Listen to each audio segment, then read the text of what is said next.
What's up everyone, my name is Joe and welcome to Film Focus. Today we're going to debunk 5 myths about film photography. Myth number 1, it's difficult to learn how to shoot film. This is not true whatsoever. If you own or know how to use a DSLR, and you understand ISO, shutter speeds, and apertures, you're set. It's the same exact thing as shooting a digital camera. The only difference is you're using a physical piece of film. You also have the benefit of having a wider exposure latitude when you're shooting film, meaning you can be a little bit less precise with your exposure settings and still end up with a good negative.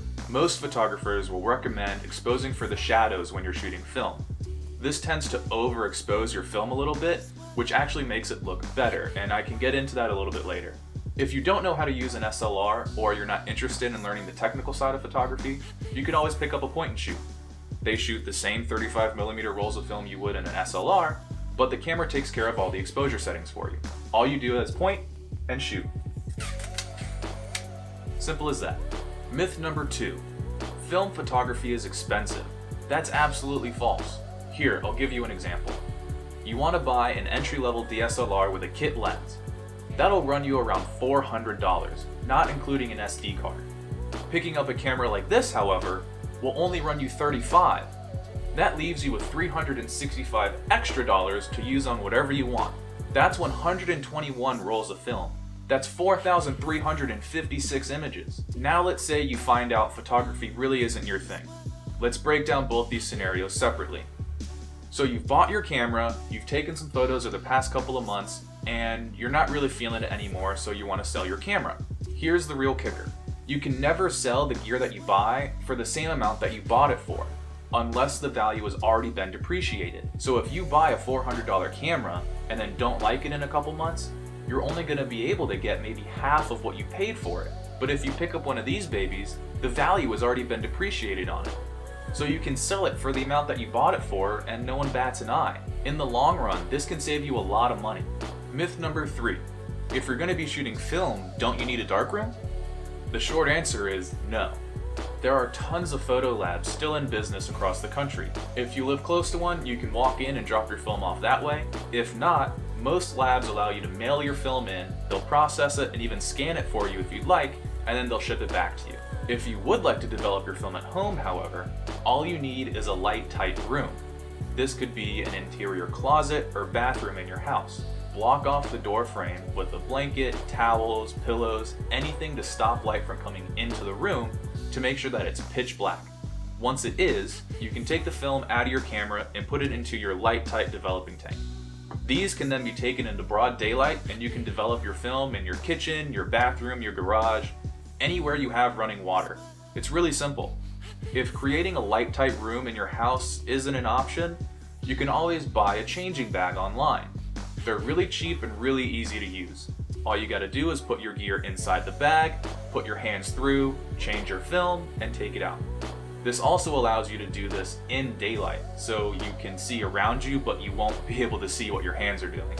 Myth number 4, film is inferior to digital. Even with the development of digital sensors that are capable of shooting at 80 and even 100 megapixels, this still isn't true. Here, I'll show you how.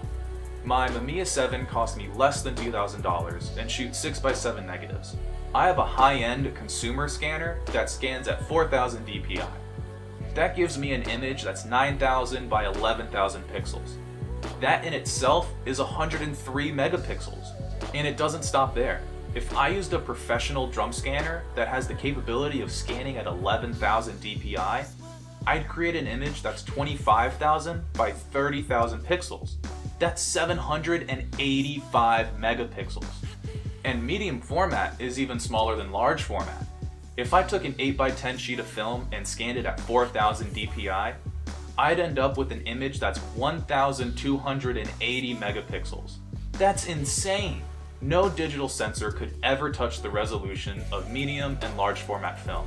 And the ones that do come close, those run you upwards of $100,000 just for the camera body and the digital back.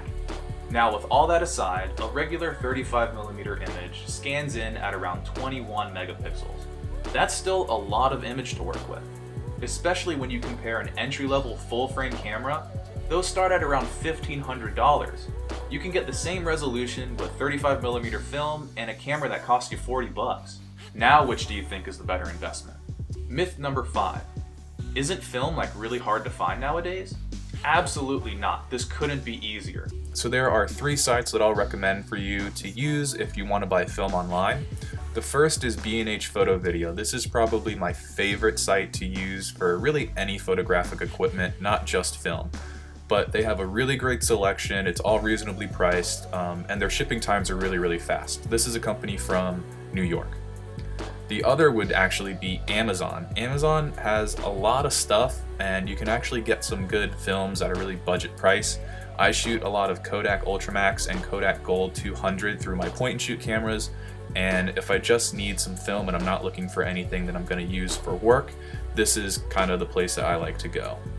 And last but not least, Adorama. This is another New York company, very similar to B&H Photo Video, and they have a very loyal following as well. I have used them a lot in the past, but I use B&H a little bit more than I use them. Alright, so there you have it. 5 myths about film debunked. Hope you guys liked the video. If you have any comments or questions, please leave them in the comment section below. If you like this video, please give it a thumbs up and hit that subscribe button.